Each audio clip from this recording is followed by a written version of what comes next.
अस्सलाम वालेकुम नाजरीन। जापानी इतने तरक्की याफ्ता क्यों?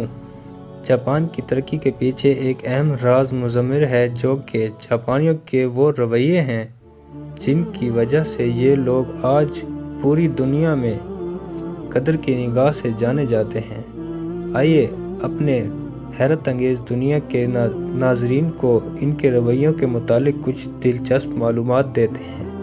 वीडियो को आगे बढ़ाने से पहले हमारे नए आने वाले साथियों से गुजारिश है कि वो हमारे चैनल को सब्सक्राइब करें और साथ घंटी के आइकन को भी दबा दें ताकि हमारी नई आने वाली वीडियोस आप तक बआसानी पहुंच सकें। जापान के स्कूलों में रोज़ाना 15 मिनट तक तमाम तलबा और असातिज़ा मिलकर स्कूल की सफाई करते हैं ताकि इनकी नई जनरेशन को साफ़ सुथरा रहने की आदत पड़े।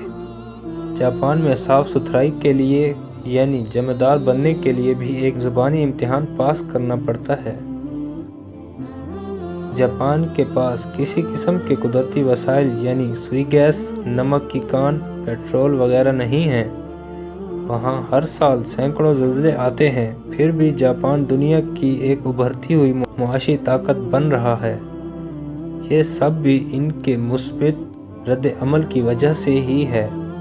ज़्यादातर जापानी लोग ट्रेन, रेस्टोरेंट और इनडोर जगहों पर मोबाइल इस्तेमाल नहीं करते।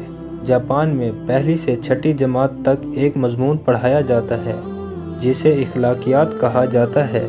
इस मज़मून का मकसद होता है कि बच्चों को सिखाया जाए कि लोगों से डील कैसे करना है। दुनिया के अमीर तरीन अफराद में से जापान में भी बहुत से लोग रहते हैं, लेकिन जापान में ज़्यादातर लोग घरों में नौकर नहीं रखते क्योंकि इनका ख्याल है कि घर और बच्चे वालिदैन की जिम्मेदारी हैं, नौकरों की नहीं। जापान में पहली जमात से तीसरी जमात तक इम्तिहानात नहीं होते क्योंकि इनके मुताबिक पहली से तीसरी जमात तक तालीम का मकसद बच्चों की मुस्बित किरदार साजी है, जिसके लिए किसी किस्म के फ़ाइनल इम्तिहानात की ज़रूरत नहीं।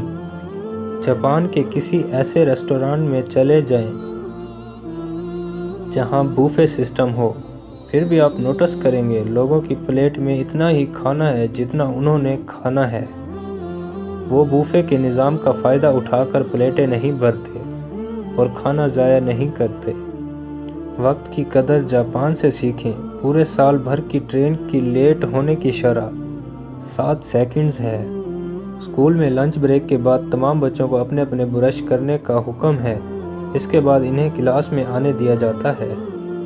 जापानियों का काम के मुतालिक रवैया है कि अगर कोई शख्स किसी भी किस्म का मुश्किल काम कर सकता है तो मैं भी कर सकता हूँ, और अगर कोई मुश्किल काम नहीं कर सकता तो मैं इसको ज़रूर करूँगा।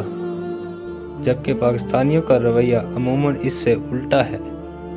अगर कोई मुश्किल काम कर सकता है तो उसको करने दो, मुझे क्या लेना देना इस मुश्किल काम से।